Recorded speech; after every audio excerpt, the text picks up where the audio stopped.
Hello and welcome to the Watch the Crack Bodybuilding Podcast with your host, Neil Rennie. Today I've got Phil Abram on. Me and him go way, way back. And I obviously had to get Phil on after having Wardy on last week and create a little bit of atmosphere for this show coming. Now, Phil is an entrepreneur himself. He's a bodybuilder.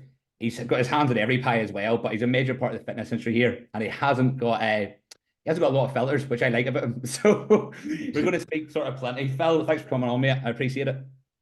No problem. Thank you very much. So Um, obviously, the last week, right, I had Wardy on, and I was trying to build up a little bit of edge, I suppose, for this upcoming show. Like, how do you feel that went down? Because obviously you're posting stuff on Instagram, like comparison shots. listen, do you know what's good about a banter? It's good for the bodybuilding. It's good for Ireland. I feel Brian feels the same. Um, it's just about a banter back and forward.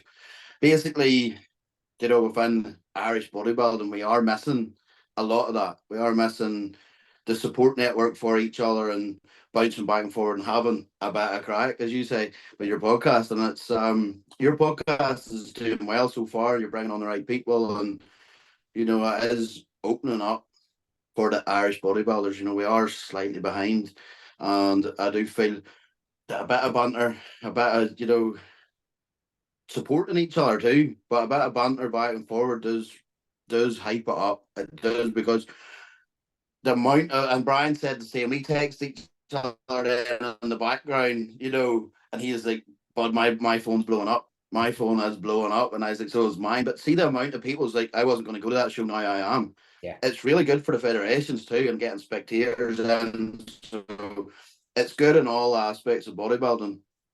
As for what Brian said about me, I think it was pretty decent, to be honest. He's a businessman, he's a bodybuilder, he's a family man himself. He knows, like the crack. So is it going to be tough? Every bodybuilding competition stuff. Every bodybuilding competition stuff. But I think, he knows I do have potential. He knows that the potential is there in my physique, and I haven't landed it perfect yet. Yeah. And not many people does land perfect. But I would say a 90% Phil still wins. With the muscularity, the development that I have, the tissue that I'm carrying, and the balance, similar proportion that I have for bodybuilding. If I bring my best condition to match that and peak the way I know I can peak, because I'm coaching myself, um, that'll be a war for sure. Well, I think that's the thing. And it's like, as you say, with the podcast, the goal was to try and it's trying to build the Irish bodybuilding scene a little bit. Like, as you say, I feel it's like we're a few years behind and we don't have the same exposure. So, like, getting like you guys on and actually getting people to the shows, because we had a show at the weekend and, it was good first, it was a good start, but obviously, like, it's still trying to get people there through the doors. And what this does is like, it's all coming from a good place. And I think some people maybe missed that within it, and thinking there was this like Uh, bitterness where that is there. I know myself, and I heard you just talking, that just like it simply isn't the case. But it's great to like build the athletes up and actually go, you know what, I want to go and fucking see that, or you know what, I want him getting fucking beat as well, or yeah, I want yeah, to yeah, kind yeah, of win. yeah. Like, to me, that's like it just creates a spectacle that maybe we haven't seen as much of, and then hopefully that'll help the shows grow and get a little bit more people actually want to compete or go and see it. Yeah, no, you're 100% right. There is people picking it up the wrong way, obviously, but it's not UFC. That's like it's bodybuilding. You know what I mean? There are talks of Um, white collar boxing match post there. that's after the show. um, me and you seen it firsthand in Vegas when we were at the Olympia. We were with Cal. Three of his athletes in the same class at the best competition ever in the world. You're at the Olympia. These three guys sitting in the same room, Yeah. talking to each other, but are going to compete with each other in maybe 3 4 days time. And it's like, why isn't that in Ireland? Yeah. Like, there seems to be this negative energy that you need to hate somebody because they're doing something that you're doing, and I'm not for that. If Brian turned around to me today and goes, "Here, bud, listen, I've raped my shoulder, my lower back's bad. Can you fix me? Come on over, I'll work at you 100%, of course." Yeah. Like, I want to see him bring his best physique as well as I want to bring my own and everyone else that's coming. I think everyone should support everyone, and if that did happen in Ireland without that negative energy, we'd have a positive impact on bodybuilding and it would scale. Um, so we said this, and I texted him. I goes, "You ready for this?" Right, and then we put up the comparisons, And we're laughing back and forth. But it is good banter. It's good crack. And as you say, people's picking it up the wrong way. But Yeah. Brian's a good lad. He's a good athlete. He's a brilliant coach. So that's some time will tell. I think really, like, what he said was like probably very complimentary, that yourself as well. Like, you do have the muscle, the structure there. It's just been about nailing it. And like, I remember last year, it's like seeing, was it last year? The year before? I don't know, the year before maybe, that like it Last looked year. great until it nearly just got right at the very end. Like, it was there that Yeah. I just look in you that was like straight at quads, I'd seen glute lines, and then it kind of went to stage. You're like, oh shit, you know what? Not that it was awful, but it wasn't bang on where you could have been. You'd been better through it. No, there's 3 or 4 pound of fat still in that body. Easy. Easy. That one needed pushed on. Was hit with diuretics. It didn't need diuretics. I excrete 7 pound overnight. I dropped weight overnight, 7 pound drop. I don't need a diuretic. I just need a water drop. And maybe something mild in the background. I don't need that. Like, I've never spelled. I've always been flat. Yeah. And I've always came back later on better because I've got the foods to offset that. I do believe there's an element of me with a lack of experience, which is huge in some people's benefits. I'm nearly sure the likes of Brian there. I don't want to keep using Brian here as an example, but he's done 18 shows. Yeah. I've done 5. Right. I've done 5 shows. You've probably done 5 in 1 year. It's like it's Are you here for it though? people have this people have this big thing that, like, because I've been about as a long time, I don't actually have loads of stage experience. And that's where you need it. That's where What you need was to your come first alive. And experience on stage, Phil? I love the. Say that again. Sorry. What was your first experience of stage? Like, when was your first competition? 2015. I had a coach for 2015. I done IBFA. This is no word of a lie, honestly, right? Danny Brown coached me, and Danny Brown. The knowledge, the experience I learned from Danny Brown is still carrying me today within my coaching. But he hammered me hard, and he hammered me hard, and the foot was that low. It was probably a bad starting point. My metabolism literally just shut down and stopped.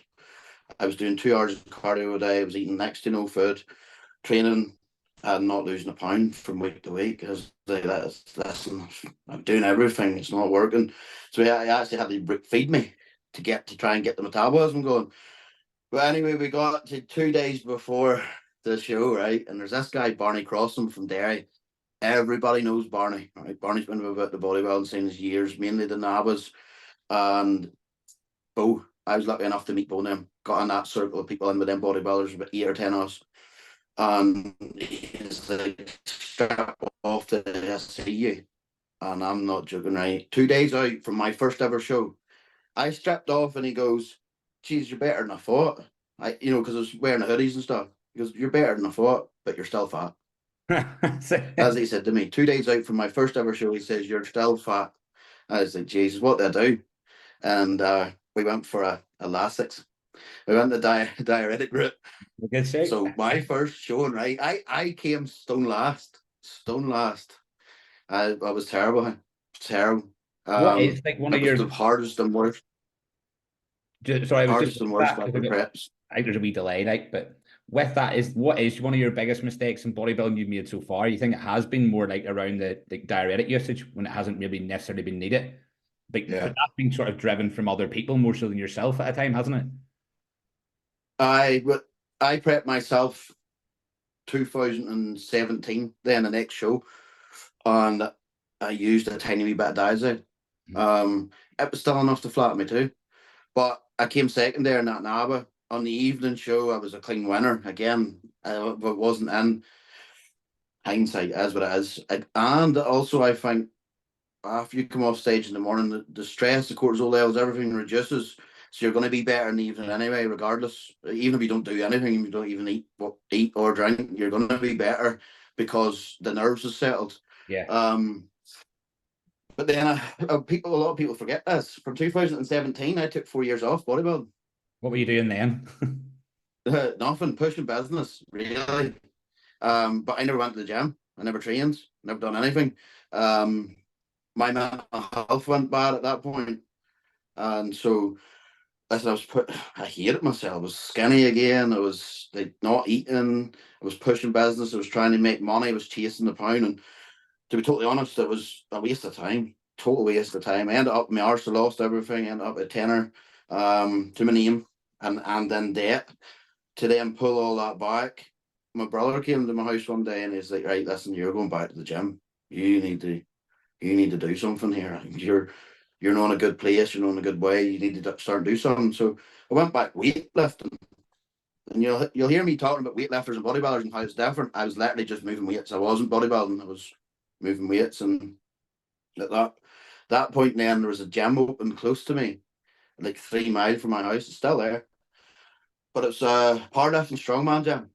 So I started training in that environment and I was like moving weight and getting strong again.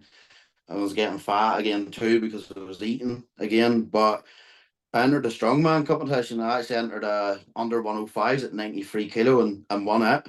So it's the only it's that fucking thing that I've actually won as a strongman competition.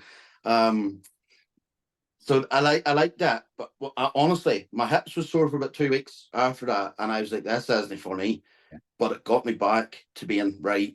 Let's go back on stage. Let's get back on stage. And I prepped myself for 2021. I went to Two Bros, and I didn't know what Two Bros was. I didn't know it was this NPC and this federation that's like sort of placed in a higher tier of the amateur bodybuilding scene. I didn't know anything about it. I just like, well, there's this show in England, I'll go do that.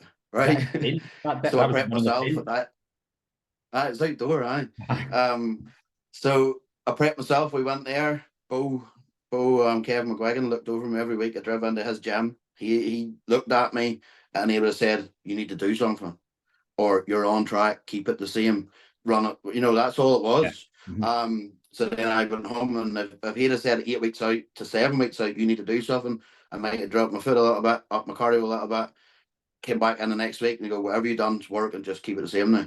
And I came second there, and that got me back on stage. It got my foot back on that stage, and I was like, right, let's see what we can do. From 8 weeks out in that, Martin Winston was contacting me through Instagram, and he's like, "Do you want me to take over?" And he kept saying it, "Do you want me to take over?" And I was like, "No, I'm doing this." I wanted to do that on my own.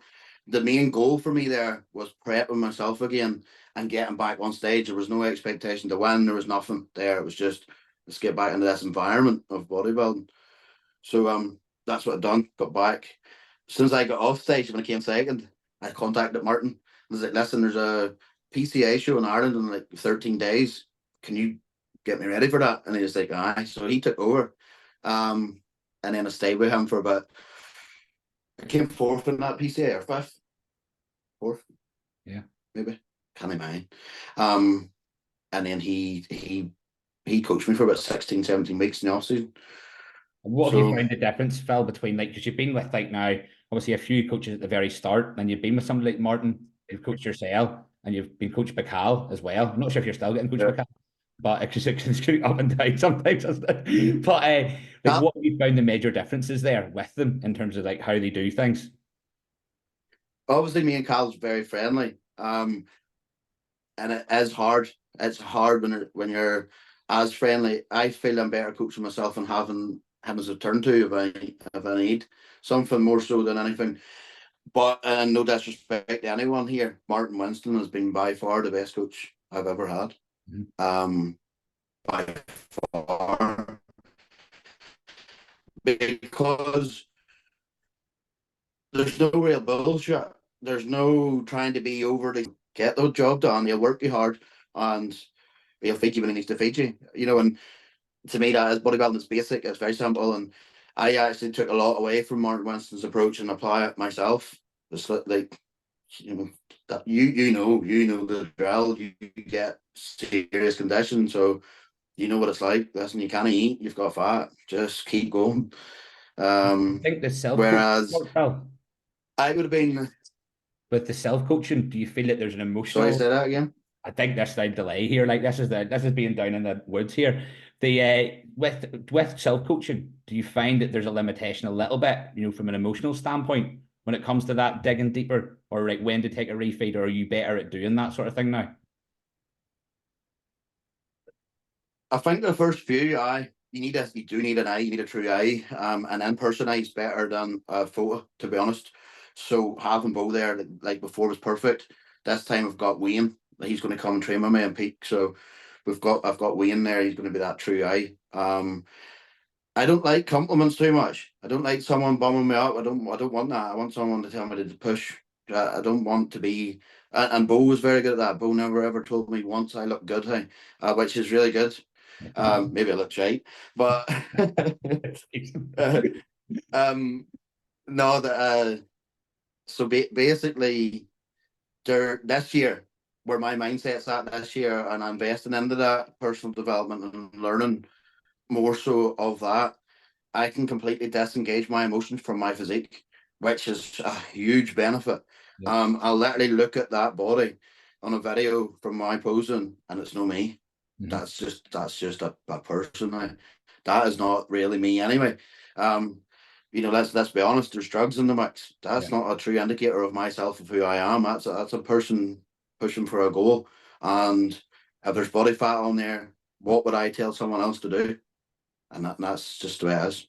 I think that's a great point there, like actually about detaching yourself a little bit from that physical component, which I think that's why a lot of people find it hard to maybe come off drugs if they have to take time out from bodybuilding to leave it behind, because their identity becomes so attached to like bodybuilding per se. I think there's a lot of bodybuilders will struggle with that. When's the right time to leave it, or when's the right time to take some time off? And I think that's a great point. Actually, being able to actually detach.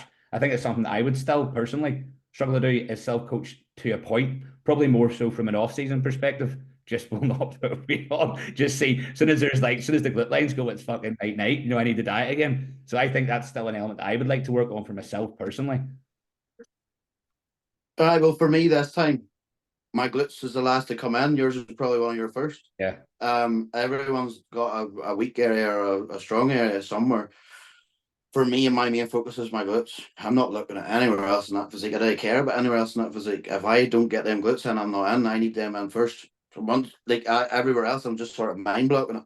If it's going to run flat, it's going to whatever. If I lose a little bit of tissue, I'm going to hate lose a little bit of tissue. And the way I look at it is, you gain fat to gain tissue. So if you're going to lose fat, you might lose a little bit of tissue and be okay with that. Yeah.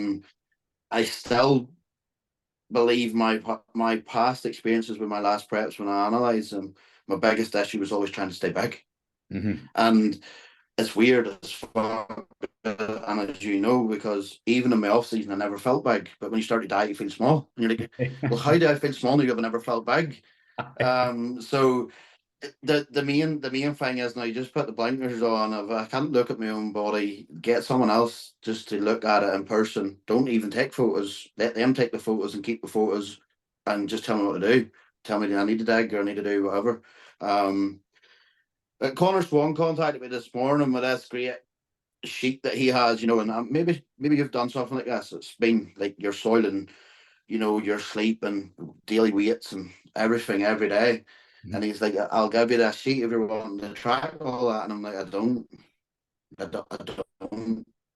I believe if I start to go into all these things and all these factors, that might actually give me an opportunity to have an excuse creep in, or a limiting factor, limiting belief.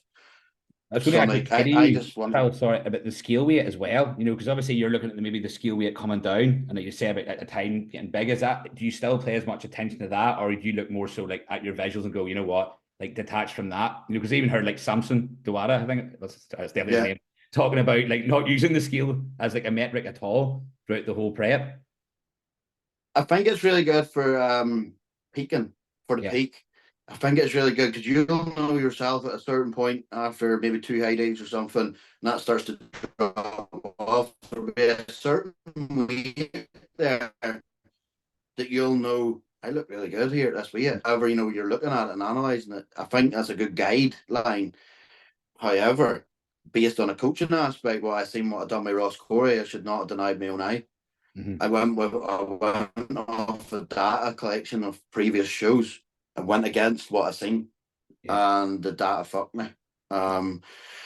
So the body changes, everything starts to change. But to answer your question, I just really drive down to whatever it has to be, and it's listen.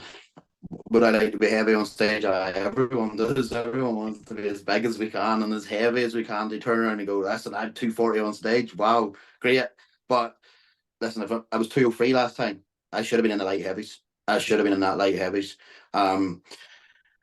My muscle bellies and me standing at 203 and against them guys that someone was 220. I wasn't millions of miles out of place. Not at all.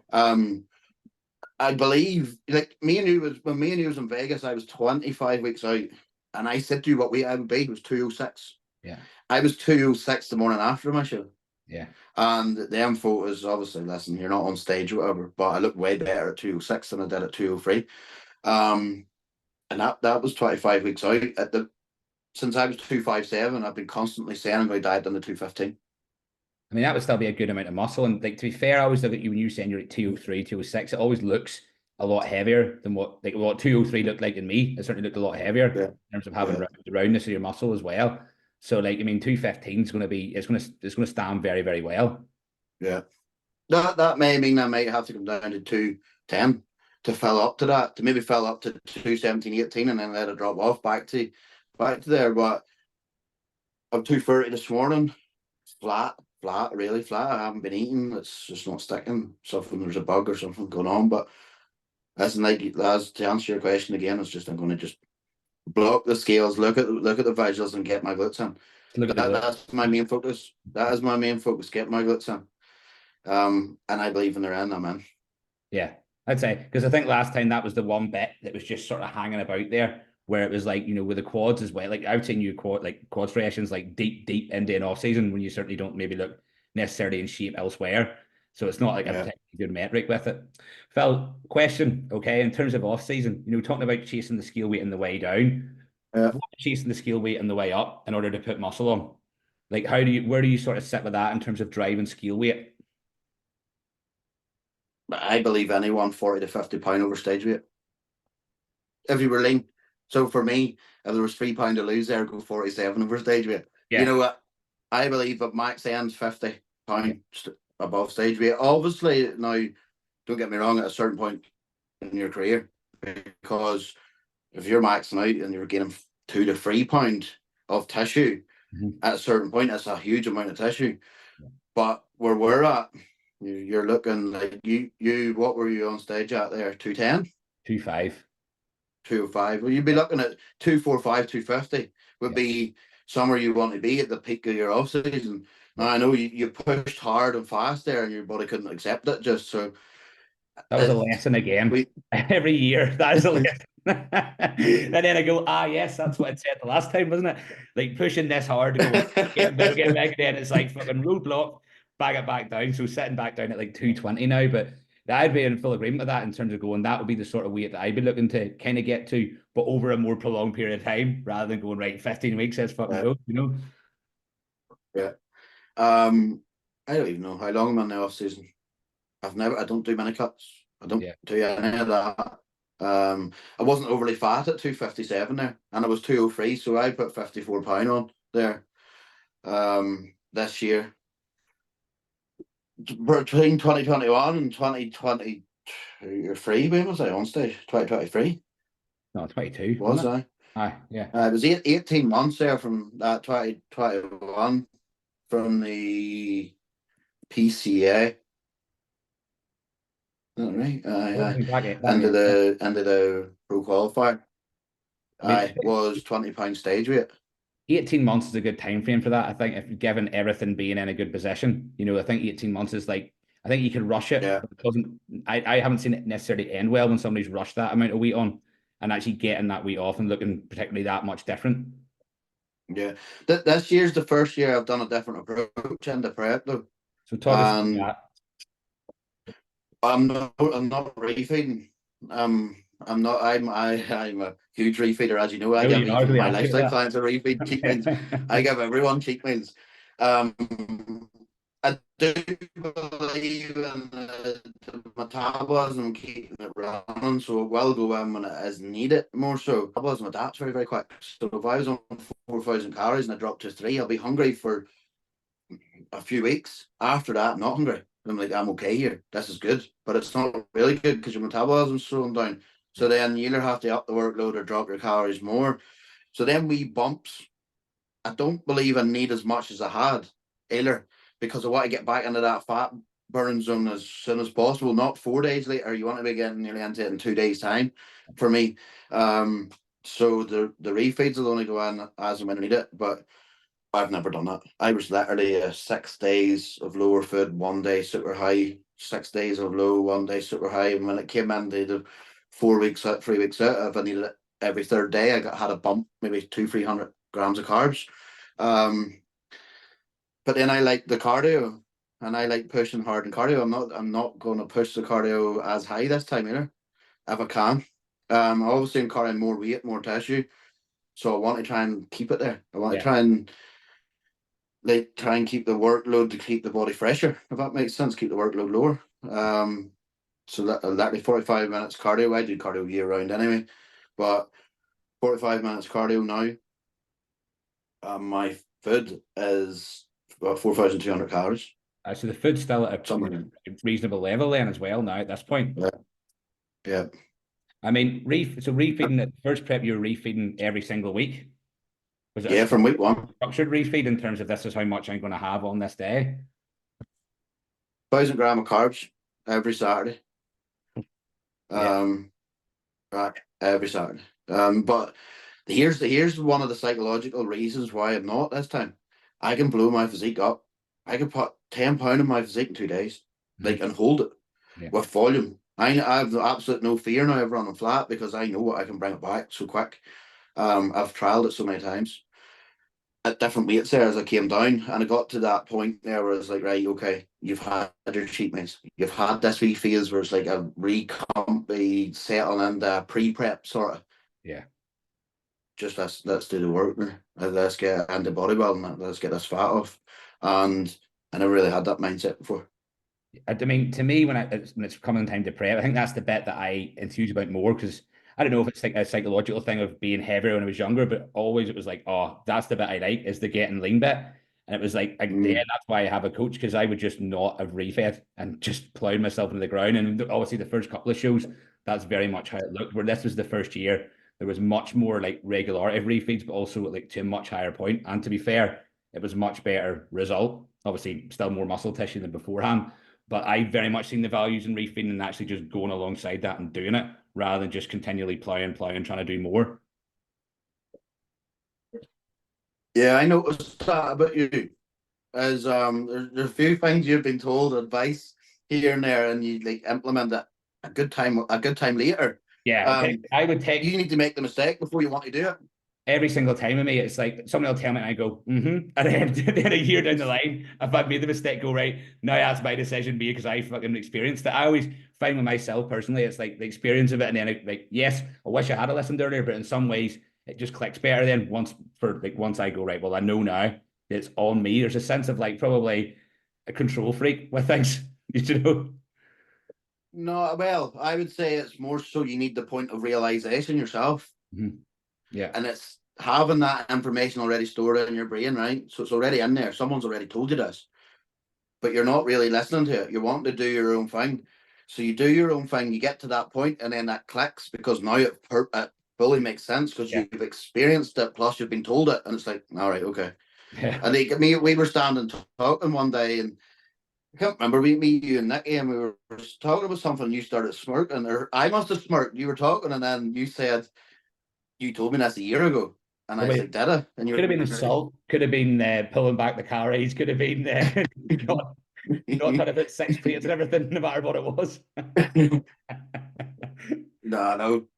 But I used to be really like I used to not take anyone's advice at all.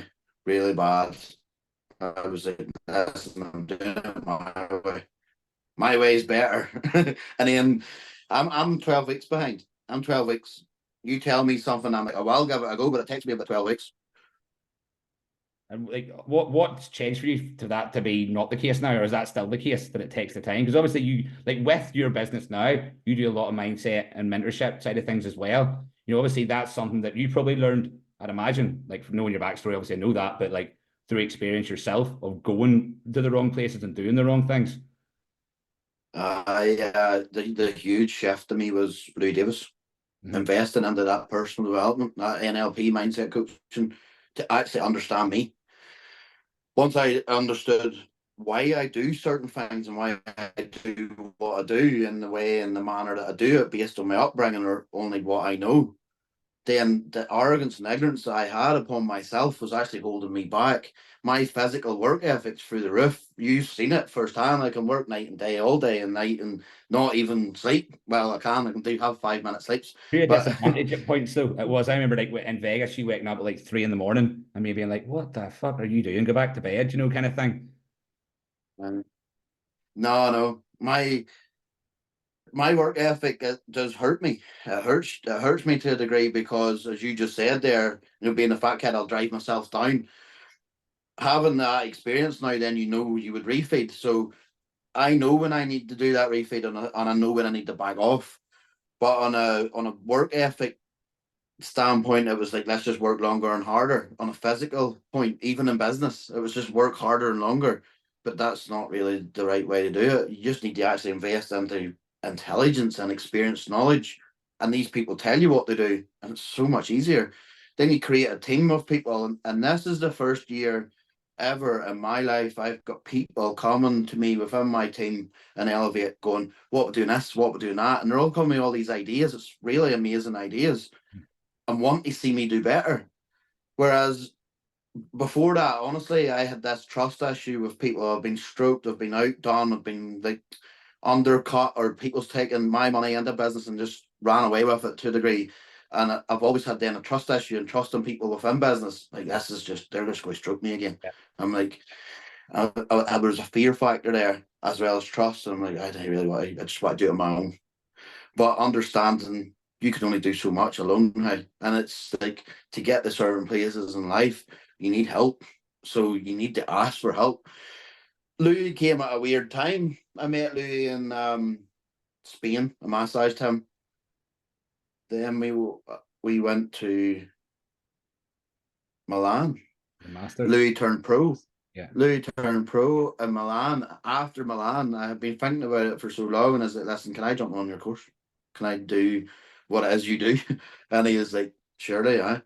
So when he came on, he was talking to me, obviously, and at the start, the first 4 to 6 weeks, I made a huge shift. Like, and if you'd have said to me, what do you think of this stuff? I was skeptic. I was on the fence. I was a wee bit like, you know, I see what this guy's doing, but like, is it true? Is it real? Does this really happen? And I'm sure everybody's like that with certain things, but once I started to do it, I was like, holy fuck, and then I get more and more interested in it. And if we had a gap, I said, I need to know more about me. I was really interested in learning more about myself. So I just kept investing. I just kept investing, and he kept educating me. Then I was bringing people on, and then I was running through people, with depression, anxiety, suicidal cases. And then it's led into the mentorship. It's led into me being obviously a businessman owning multiple businesses and helping people through that business aspect to not make the mistakes I've made.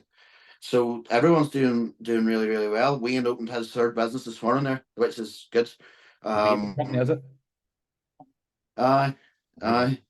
So like it actually doesn't matter the business. What matters is the person behind the business. Every business model will work 100%. Listen, if you're buying something at this price and you're selling it at this, even if that's a service of yourself, like online coaching, the issue isn't that model. The issue's the individual running it. Mhm. So what you do is personal development and change their view, change their vision, make them see and be more aware of certain things. Everyone scales, elevates, should I say. Well, NLP, so that's what you said. It like you said NLP. Like, what actually is that? Then you dig into the nooks and crux of it. Like, what is it? How does it work? It's basically your brain and how it translates from the right to the left hand side through the neurological pathways of your senses, and everything sort of evolves and adds up. It all adds up. It's like Ross Court, this is 100% true fact. I've seen it 3 times, and 3 times I'm 100% sure on this. Between your senses, like see, touch, hear, smell, and taste, right? See, when Ross Corey gets into a spray tan booth, his physique changes. His physique changes, and I believe because he's always been peeled to every show, right? So whenever he gets to that stage, it's 2 days out tan, or one day out, sorry, for the tan, right? And then the morning of, when he's getting that tan, that smell is a sense that he remembers of where he has been. Your human body doesn't know where you are. It doesn't know what you're doing at any given time. You do. So that smell definitely shifts his body. He starts to change. And like, oh my God, I've seen this 3 times now. Because it's been a positive past experience of being in like Yeah. shape when he should be. Yeah, I get you. Okay. It's like we're ready to go here. Yeah. Tomorrow it's game time. Yeah. Tomorrow I'm getting up to compete, to win. And that's his mindset. So that smell is like tan. Whoa, fuck, let's go. And his body will start to shift because it knows where it is. It knows what's happening. And I think that's the key factor for any first timer ever listening to this. Get peeled for your first show. Mm-hmm. And it's something I didn't do. If you can get peeled for your first show, you'll get peeled for every show. Yeah. Yeah. And that's the thing I've struggled with, because I've never been peeled. So now I'm moving everything forward. I need to be peeled at basically 4 weeks out. I need to be ready. With that, then I suppose, as you say, if there's a positive emotion attached to a certain event, then it's going to make you feel a certain way. So that would be the same in terms of if it was a negative emotion attached to that. And that translates to maybe how you feel, how you act, how you think on that time.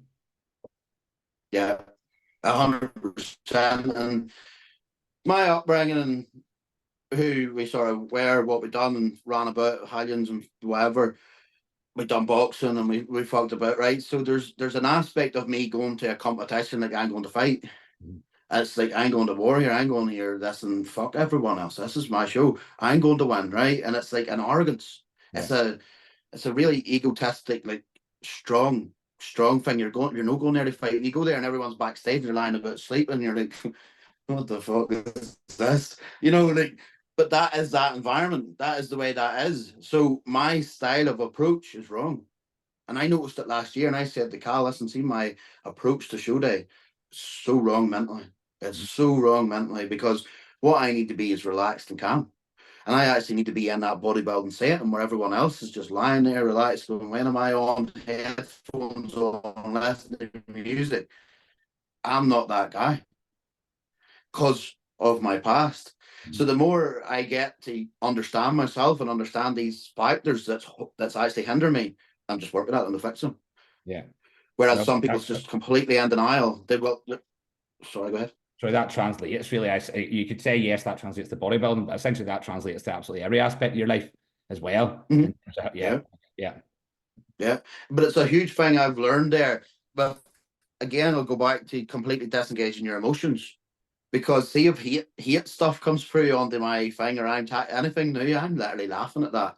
It literally bounces off me. There's nothing phases me now, because I dictate what I accept and don't accept. So when something negative comes to me today, I'm just way above it. It's not even anything negative. It doesn't faze me. Or what I'll do is I'll look at it, I'll analyze it, I'll fully acknowledge it, fully aware that someone has taken negative energy to try and put this out towards me, and I'll flip it and make a positive from it. I'll find a positive within their negative energy, and it'll fuel me. They actually help me.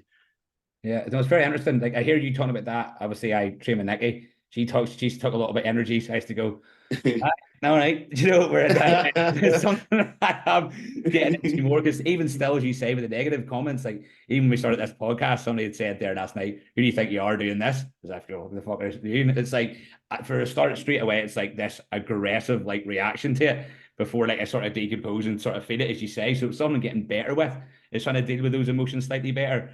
But I think it's really interesting, that side of things, because the mindset stuff, like as you say yourself, it's like it's just so important. It's integral in every single aspect of things that we do, whether it be business, relationships, like training. It's crazy. Yeah, it's I honestly, that's fuel there. That is like, someone has gave you negative energy there. Who do you think you are doing something that you want to do? Like, I actually think it's amazing that you're doing something you want to do. I actually think it's amazing you're doing something someone else isn't doing. Yeah. Like, and I think that's totally unique and different. There's loads of podcasts in the world, but how many is there for bodybuilders in Ireland? Yeah. None. Yeah. I had thought about doing a podcast a while ago. You brought yours in, and I was like, you know what, I might at some point, but let's give him the run. Let him do his thing. This is good. And you asked me in the gym to come on it months ago, and I was like, of course I will, because I'll support you in whatever you need to do. But I think it's amazing what you're doing. So if anyone is anyway negative, obviously you've a decision to make there. Do you want to accept that and let them dictate what you want to do? Or do you want to then make a conscious decision as to, listen, that's your opinion. My opinion is I'm going to do what I believe, and I believe that if this was me or you, I believe that this is a really good thing to communicate and the support network within Irish bodybuilding. I think what you're doing is amazing. So I appreciate that's a that. complete flip of what that person said. No, it's good. And I think being Yeah. up at the show there at Two Bros and the weekend, a lot of people gave us some feedback about it, so it was nice to actually see that. But that is what it's about. It is trying to it's positive and negative, but it's good to have that sort of traction there. And I think that was one of the reasons as well I want to have you on, is because I think people really got the wrong end of the joke, in terms of the inside joke that, we're in this together. The reason we got Brian on wasn't to have a flipping fight about it. Do you know what I mean? And yeah, so I think that's a real positive, Even though you added a twist in I lied. Phil it. never asked the question. I just thought I'd ask a question for Phil because he's definitely thinking it. So Wardy walked into the venue there the other day, and I seen him coming across, and he comes up and he sits over, right, and he's eating his meal as you do. So I took a picture of him. I took a picture of him at Two Bros and tagged him in it, and I goes, "High day for the big man." But you see him then, look, I was watching him because he was looking at his phone and he's looking around to see where I was. But he's, it's good banter. It is good banter. Listen, that man. And I don't know why I keep going back to Brian Moore, but I'll give him credit where it's due. He's a machine now. Look at the limitations that man has. Yeah. Look, he snapped both patella tendons. He hasn't stopped. No. He's had more surgeries than some surgeons thing, and he's still going. You cannot take that away from anyone. Now you can't take that away from anyone. That's sheer determination there. Yeah. And again, look at his athletes. Yeah, well, I mean, that's just the thing. He brings people in shred it, and then last week, obviously, talking about that you say the knee surgeries. It was obviously I gurn about my knees all the time. And it was like, oh, better shut up and now. Phil, another wee bit I want to touch on, mate, because I know people want to hear about it as well, was obviously, Ross Corry in terms of going through, because you sort of, as well as, I obviously seen him at PCA and Derry, looked fucking unbelievable. Honestly, probably the best bodybuilder I've seen on an Irish stage for all my time I've been watching it, but yeah, fantastic. And then obviously the half expectancy for him to get the pro card. Like I said last week, to me, it was I still thought he was deserved of the pro card, against the other guy, but obviously it didn't go his way. Yeah. So we were talking about this on a Zoom the other night. We've analysed absolutely every factor as a team, me and Ross, and Ross is the best bodybuilder in Ireland. He is on an amateur ranking. He is, and to be honest, he's better than some pros in Ireland. And it was my fault, 100% my fault. I believe with what I done based on the muscle contest, I'm missing that pro card. Now, if we go back to the NABA, 2 weeks from the NABA, he contacted me and he was going to the PCA Derry show. And I can't remember how it came about, but then I ended up in the background. But then I ended up taking over. And it was like, I'm telling now this guy here what to do. And I'm like, Ross Corry's been about his years. Ross Corry is one of the best bodybuilders. He put on serious amount of mass. And we've always been really, really friendly. But we were both slabbers at some point, not against each other, more so on the same line of path. More so when I would have been on Facebook. You're not allowed in there anymore. So with similar personality. Huh? You're not allowed on Facebook anymore. No. So with similar personalities, but also the same idea of approach to bodybuilding, but keeping it basic. And I was like, listen, his roundness, right? When people say to Ross he's full, he's actually flat. And I was like, you're flat. And he's like, I know. So he had 2 high days. We picked him into the NABA. And I gave him too much fluid and salt on the day of NABA. And he was sweating buckets on that stage. Now, there was no competition for him there. He was a clean winner anyway. Should somebody hit me a hose, he was still going to win. So he took that win, but that gave me data. It gave me good data to be right. I was off here with this guy. Given that I'd only actually prepped 2 other guys to stage, no, three, because mainly I coach lifestyle clients, as you know, and I was like, right, okay, we need to be way drier here. But what I'm going to do is move everything a day forward for the PCA, and that's exactly what I did. For PCA Ireland, I spelled him 2 days out, and then let it wash off, and let it dry in. Just let him come in, dry, and get drier. When he won the PCA, he won the class. He turned pro. I was still looking at his physique backstage, going, I can get this better. I can definitely get this better than this. And it would have been a wee tad fuller, but he was still crisp, dry, and got even better for the overall in the evening. Even though he turned pro, the evening of it then for the overall, he was even better, right? But we didn't give him much as in fluid and food. But I was still looking at it going, I can get him better than this. From there to there, we wanted to go to Alicante. And obviously I had a debate with Ian from Two Bros about the Irish bodybuilding and how we don't need to qualify in a regional to do a pro qualifier and blah blah blah. Went back and forth for about a week. So it was like analysing this: 3 people in the overall, out of 4 people in the overalls at Alicante, 3 gets pro cards. Right. And Ross would have beat every single one of them. Every single one of them. So we're a wee bit disappointed there. We had that then, like, listen, this is a fucking bullshit story. You could have been pro now, but you're not. Regardless, we're gonna have to go to muscle contest and see what we can do. We put £6 of tissue on in them inside that 5 weeks, and like when I bottomed them out, flat, the flattest you've ever seen them for PCA. Before I started to fat load them and then carb load them, the physique just was £6 heavier. Like, I just couldn't get him any lighter. I just couldn't get anything off him. I even had it in cardio for 2 days. He done no cardio, right? He done no cardio. Between them 2 shows, he was on 1,000 grams of carbs, he was on 400 protein and 100 grams of fats. No cardio. And I literally took him to super heavyweight. He was heavier between them 2 shows than he was in his off season, right. But he was still pilled.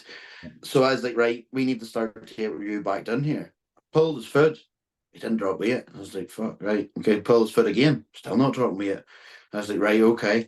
Now his PED side of things was really low, really low. I'm gonna say it was 300 test, 300 trend, 700 mass, right? In between them 2 shows, we had it in DHB. That's what rebound, and that's what gained that tissue. Now, did he lose a lot of tissue before I came on board, potentially? And maybe he regained that very easily then. Mm-hmm. But he was being fed. The body was fresh. He had sleep again. I was going great. And then I was like, right, DHB. It was only in at 150 milligram. We pulled that out and we're back down to our basics. We had to taper everything down to let the body pull. Most people would do the opposite and ramp it up. His body just wanted to grow. It thought it was going into an off season. And I was like, no, we need this weight off. We need you back down into this weight. And we were actually chasing weight back down. He scraped in at the weigh-in at 224 point something, under 225 for the weigh-in. Ideally, and then through that whole phase, I was like, listen, from PCA, I wanted him about 217 on stage. Right. It was 220, 221 for the evening, 224 for the morning. And of the show day. Now, he was spelled at 9 a.m. when I seen him in our house that we had. I swear to God, there is not a fucking athlete in the amateur ranking would have touched that man's physique. I was like, holy sweet fuck, how this is that, right? But again, I'll go back. My eye was bang on. The data we had was, you need another man, right? He didn't need the other meal, because what was happening was, from them days prior, everything was accumulating. It wasn't one meal fucked him, it was everything coming over. And we normally kept the clean in, we normally kept the growth in, we normally kept everything in, just kept it in right till show day and then took it out just on show day. Where most people is like pulling back this, pulling back that, and they're trying to then work hormones and food and they're guessing. So I'm like, listen, see, we just keep it the same. But for that show, I tapered back as T3. It was only on 37.5 and I took it back to 12.5. And that only lasts 3 days, I think, in a half-life. So it wasn't really burning, and the metabolism end of things wasn't going at the same rate as it was prior. So then the data is slightly off. Yeah. But I was looking at him going, what we know is you need an arm because you're going to lose 2-3 pounds here. Yeah. But in the next couple of hours of a window. And he's like, I agree. So the only thing that benefits both of us as a team is it's not like he was saying, no, I don't need the men. And I was saying, you do. And we were like bickering about it. And then he got a fully win this, and that was your fault. He actually agreed based on prior shows that he did need the mail. And when he was pumping up, I was looking at him and he was like, I'm off here. He knows his body inside out. Like, he knows it just so well. And he's like, I'm off. And I was like, listen, you're all right. He's backstage, he's pumping up. I couldn't say, oh, you're off. Yeah. You know, but you could see that he was getting a little bit smoother. And as he posed on stage in the pre-judging for his class, I was like, fuck. Even the detail on his arms and all, his shoulders and everything didn't look as round. He looked fucking sloped off. I was like, fuck me, this is bad, right? But when they moved, it was tight between him and Kieran. They moved him into the middle. And I was like, he's won this now because he ended in the middle. Yeah. But I was like, this isn't good. This is not good. It's not enough. The guy was harder in the light heavies. And I was sitting watching that light heavies class behind the score sheets, and I seen he was a clean winner. Right. So I was like, we need him drier. Then I was also looking at the guy when he's walking about the venue going, I hope he flattens off. because he'd obviously taken a diuretic, where we didn't take a diuretic, and I seen him sipping at water, and I was going, no, these boys know what they're at. Yeah. And it was his 3rd year in that show, in that class, that light heavyweight guy. Listen, it was good physique, but he had a bad pip in his glute. His glutes weren't in. You know, people saying everything now it's a glute show. He turned pro with no striated glutes and a bad inflamed injection. He hit it well with his pants, but he might as well been wearing a nappy. He had most of his fucking glutes. Yeah. So given that, then Ross says, what we're going to do? What are we going to do? I'm off. And I said, we're going to do nothing. What do you mean nothing? I guess we need to do something. Doing nothing at that point was doing something. No food, no water. And then Pierce was there, and he was doing the men's physique. He turned pro, and Zach had contacted me to look after Pierce. And I was like, listen, Zach, I've spelled my guy here. What could I do? And perfect opportunity to ask one of the pro coaches what to do. But he was like, get him an espresso. Get him an espresso, just a wee bit of water and espresso, and that will help flush him. He'll start to excrete water. He says, don't give him any food. I said, I wasn't going to give him any food. He says, like, do that. So we gave him 2, and he dropped 3 pounds. Right. In about a 3-hour window. Now, when he came out in the evening, he was definitely drastically drier. He looked fuller. He looked better. And he's seen it himself. And when he's seen it himself from that reassurance standpoint, he was like, I'm back on. I'm on. And he was really hyped. He was raring to go. And I was like, let's fucking go here. And the other guy beat him. But another 2 pound off that of dryness would have been, listen, that would have been it. Yeah. That would have been it. But when I say that would have been it, that would have been it, that no one could have questioned anything. Yeah. You know, we left the door open, as Wardy said in this thing or whatever, you left the door open. And Wardy texted me privately, he says, you left the door open for someone to go through it. And that's what happened. So I took full responsibility for it. Ross still was like, listen, we're a team. And the ways I like, and I love that about him, is he put full trust in me. And there's other people don't. And he put full trust in me. What you say goes. And honestly, if I had said to him, eat 3 bits of cardboard tomorrow, and that's all you're getting all day, he'll do that. Yeah. Let's see him. He came back from holidays there. We're now just starting to push him up. He came back from holidays. We pulled him back down to stage weight. Yeah, I mean, he still looked very, very good. Like he always looks very good now. And the thing is, he has a pro level physique there. It's like, I think from my perspective as a coach as well, like hearing you being able to be so analytical about that whole process, but also to take some sort of like responsibility, because a lot of coaches will shy away from that, you know, and they maybe go, well, I was robbed. Do you know what I mean? But Yeah. you know, it's been able to say, you know what, there's things we could have done better. Like that's only gonna, you know, improve him and yourself as well going forward, because he's right on the door. Like, what is the plan with him as well? Is like, is it to go again next year? And also another question: why could they not have done the Alicante show? Because the show was in Ireland. In Ireland, sorry. Like, you know what was the rule there? The two bros said that because we're in Northern Ireland, we have to do a UK regional Right. before we can go to Alicante or anywhere in Europe to do a pro qualifier, but that's not the case. Because Ireland is classified as Ireland as one in bodybuilding. Now, the Ross Byrne and Ross came on and said it perfect for everyone to listen to was anyone from the UK can come over to Northern Ireland and do that as a regional, like on Sunday there, right? But everyone in Ireland doesn't have to do it as a regional. Right. Okay. And he actually states that in his reel, which is perfectly clear to everyone that you currently don't have to do a regional. Now, anyone in Ireland's free for all. We can go anywhere and do just jump straight into pro qualifier. So However, I do think anybody in Europe can go straight into a pro qualifier. no, anybody in Ireland, just in Ireland. And the only reason is we don't actually have a regional stated for Ireland. Okay. And because two bros is UK, but bodybuilding is Ireland. It's So yeah. The Irish question again strikes. It gets messy. The only way they could do that is have that it's an Irish show and the UK ones can't come over to it. Yeah, because it'd be an Irish regional. Do you know what I mean? Mm-hmm.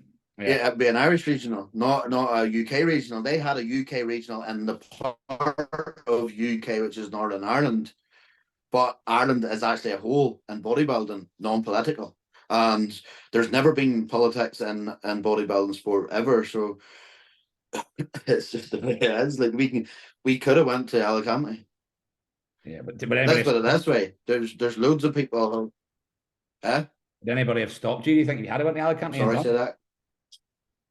We didn't want to take the risk on pulling them down into the peak week, getting the flights, getting the accommodation, getting the car, whatever, going over there, and then them going, "Where's your regional?" And they'd be like, "Well, I'm from Ireland," because they turned away Big Sensor. I sponsored Sensor, and they turned him away somewhere. I'm going to say somewhere foreign, like Italy or somewhere.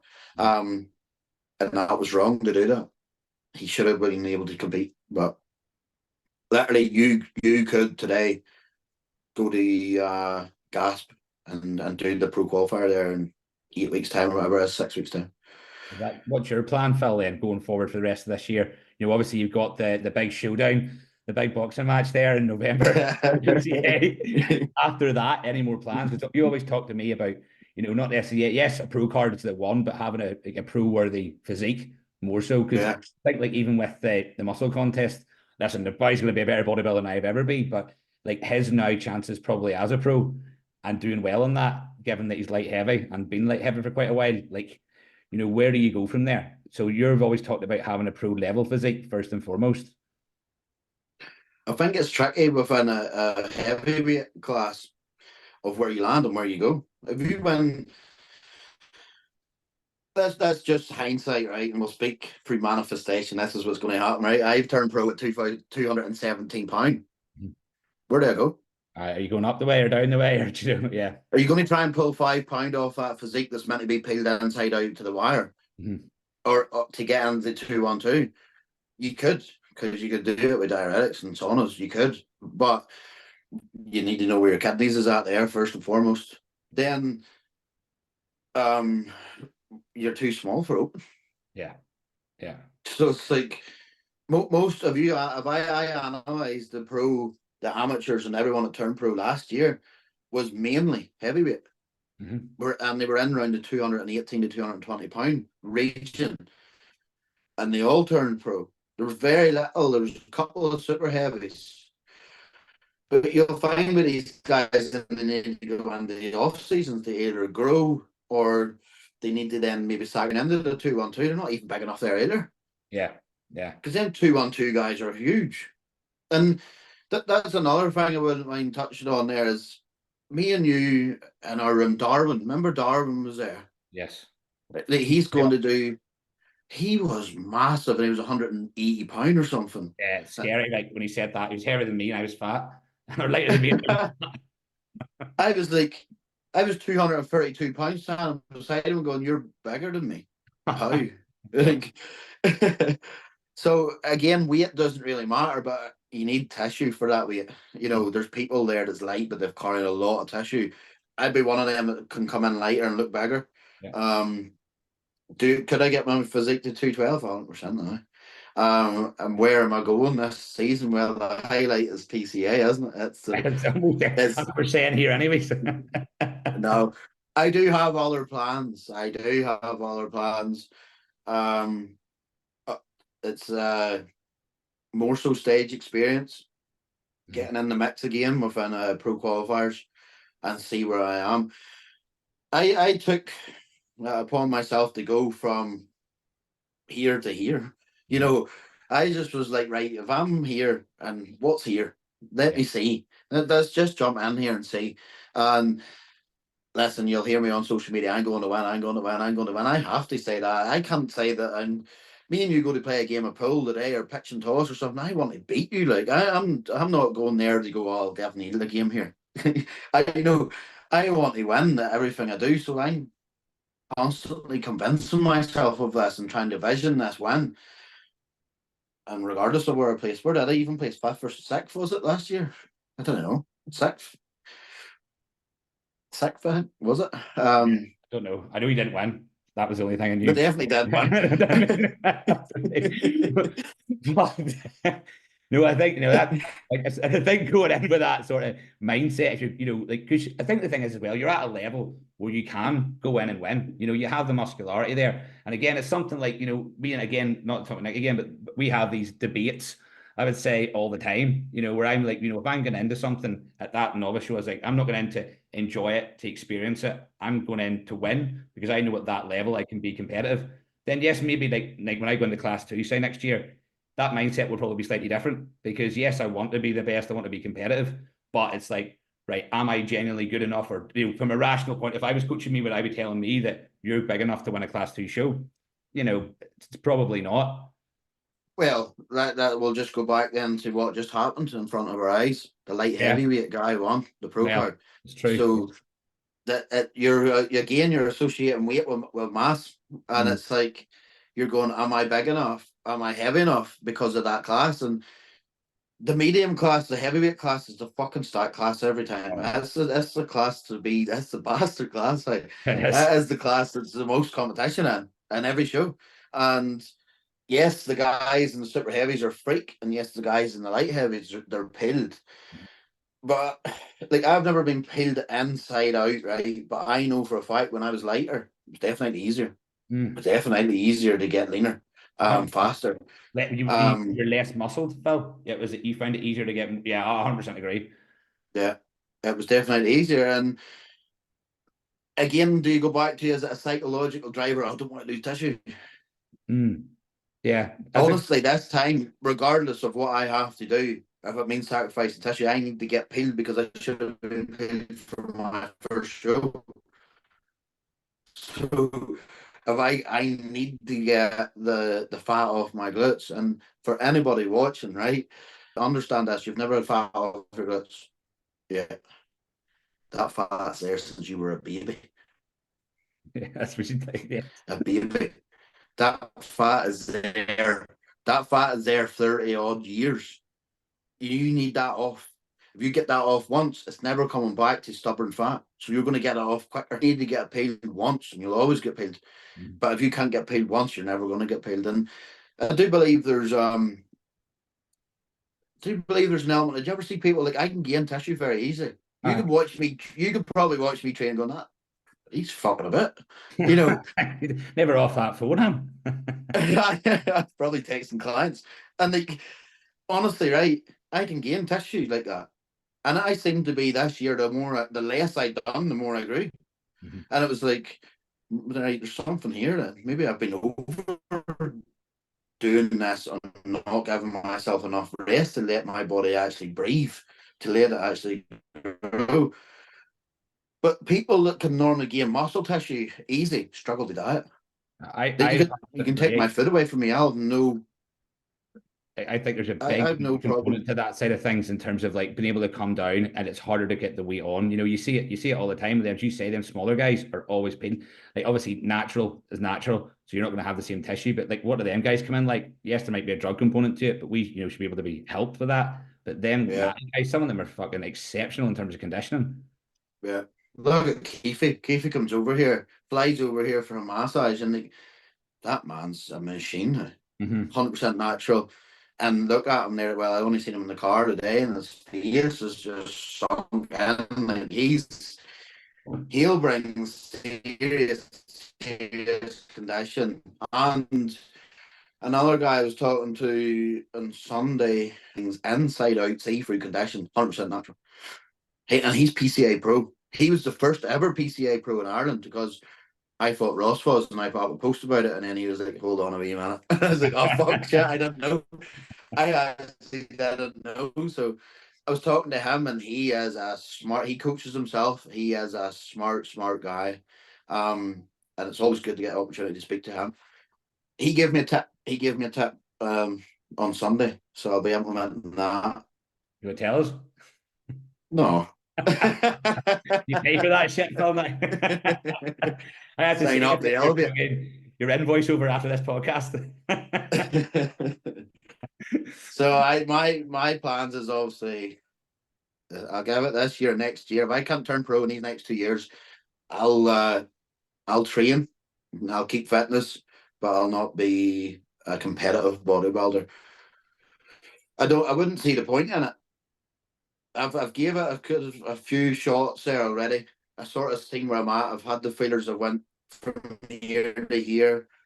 Looked at the guy who won. Looked where I was. I'm way off here.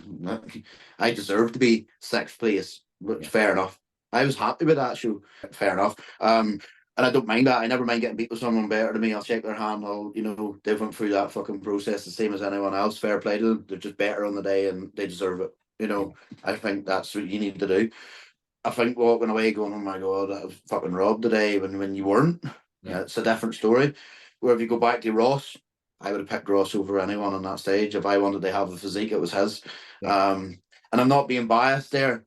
I'm actually analysing it for the actual overall. So forget about the morning. The overall, where it actually mattered, was, I believe, top to bottom, front to back, side to side, he was a better physique. But they never awarded that. They awarded dryness over muscularity, balance, symmetry, proportion, eye pleasing, stage presence. They awarded dryness over everything.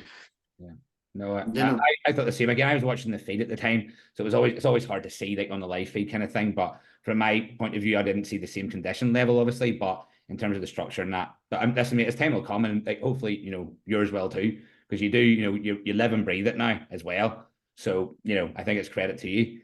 Mate, I kind of want to round this up because I'm very aware that over an hour, people start to get a bit tuned out on it as well. We've done the hype and that side of things, mate, but I really appreciate you coming on and obviously, saying your bit as well and talking about like really I wanted you to sort of say your piece on the PCA show because I generally think people are getting a little bit of the wrong end of the stick with it because maybe don't know you and your humor either. Sometimes it doesn't come across as much like when it's written in text as when it's being spoken. So like that's why I want you on, mate, and hopefully this will help sort of showcase that show as well. But if people want to find you, I know you've got a lot of things going on, Phil. Where can they actually find you? Instagram. If you type in Elevate at all, I have 4 pages of Elevate. It's Elevate, the massage therapy, Elevate our own supplement brand, of Elevate online nutrition coaching, and my own Phil Abram official. So class guys, go and check Phil out because he's generally got, as I say, like I got use of supplements, I used to get a bit of massage done. I can't drive, so I got the road now. But yeah, go and check him out. But as well, please like, subscribe, and share this podcast as well. It's something I want to keep hammering out there. I want to keep promoting the Irish bodybuilding scene. And I love having these sort of conversations and be able to highlight people that I respect in the industry as well. So please like, share, subscribe, and we will catch you next week.